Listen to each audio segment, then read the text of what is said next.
Jeudi dernier, les 9 février, il neigeait copieusement et la fac était fermée. Pas de cours ce jeudi. Alors, j'ai regardé par la fenêtre toute couverte de neige dont vous voyez la photo maintenant et me suis mise à réfléchir sur ce que je voulais vous dire dans ma vidéo parce que, croyez-moi, je veux aller à Avignon et je n'ai pas les moyens de me payer ce cours toute seule et ma famille, ma mère, payait déjà assez d'argent pour mes études à Philadelphie. Maintenant, il est dimanche soir et je me mets à enregistrer tout ce que je voudrais vous dire aujourd'hui. J'ai tout écrit jeudi lorsqu'il neigeait et j'essayais d'apprendre toutes ces pages par cours. Mais cela n'a pas été possible. Alors, mesdames et messieurs, je vais vous parler et je vais aussi lire un petit peu, si vous me permettez. La voici mon histoire. Je commence par me présenter de la même façon que je me suis présentée dans l'écrit. Je m'appelle Mariana Garcia et je suis portoricaine. Je suis une étudiante à Bryn Mawr College, promotion 2019, où j'étudie les sciences politiques et le français. Je suis la fille des parents divorcés et un vrai mélange génétique. D'un côté, j'ai le français.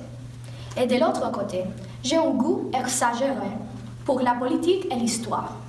Mon père aime la politique et l'histoire, et ma mère aime la France et le français. J'ai toujours pensé que mon esprit se penchait plutôt du côté de mon père, du côté de l'histoire, de la politique et du droit. Et je me suis bien trompée quand j'ai réalisé que j'aimais le français, la culture française et la France, autant que la politique. Mais cela ne m'était arrivé qu'après mon premier semestre à Philadelphie. Quand j'étais petite, ma mère m'achetait des livres en français et je garde toujours, je vais vous montrer ici sur cette photo, j'ai regardé des vidéos des babards et des autres vidéos en français et elle me lisait des histoires en français et m'achetait des disques de musique pour enfants en français. C'est là où j'ai entendu pour la première fois. Sur le pont d'Avignon, on y danse tout en rond. Donc, vous voyez un peu qui je suis. Mais maintenant, passons aux raisons qui me poussaient à vous parler ce soir. Mesdames et messieurs, membres de l'Alliance française, je voudrais faire partie du groupe d'étudiants qui vont se rendre à Avignon en juin prochain pour le programme d'été offert par l'Institut d'Avignon. J'espère qu'en m'écoutant, vous pourrez comprendre, lire et entendre ma motivation. Et oui, je suis motivée parce qu'en septembre prochain, lorsque je me rendrai à Paris pour faire un semestre à Sciences Po, je voudrais parler et comprendre le français comme il faut. Je voudrais trouver les mots justes.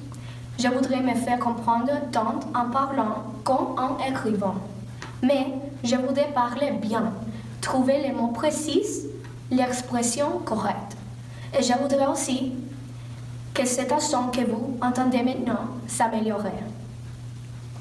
Je voudrais savoir faire la liaison et distinguer un son S et un son Z qui n'existe pas en portoricain. Je voudrais pouvoir regarder une nouvelle fois Audrey Tautou dans Amélie et comprendre tout en même plus. Je voudrais regarder les journaux télévisés de TV5 Monde en Amérique et être capable de les suivre, de comprendre toutes les expressions et de suivre une conversation au sujet des nouvelles présentées dans les journaux. Donner mon opinion sur les affaires politiques françaises, donner mon avis sur François Fillon et Marine Le Pen. Et enfin, comme je vous disais dans ma lettre, je me vois déjà de retour à Paris et m'arrêtant d'abord sur le pont pour dire au revoir à la ville. Et je vais chanter de nouveau à la fin de mon séjour la même petite chanson. Sur le pont d'Avignon, on y danse, sur le pont d'Avignon, on y danse tout en rond. Merci, cette fois-ci avec toute meilleure prononciation, une bonne phonétique et toutes les liaisons. Merci et bonsoir.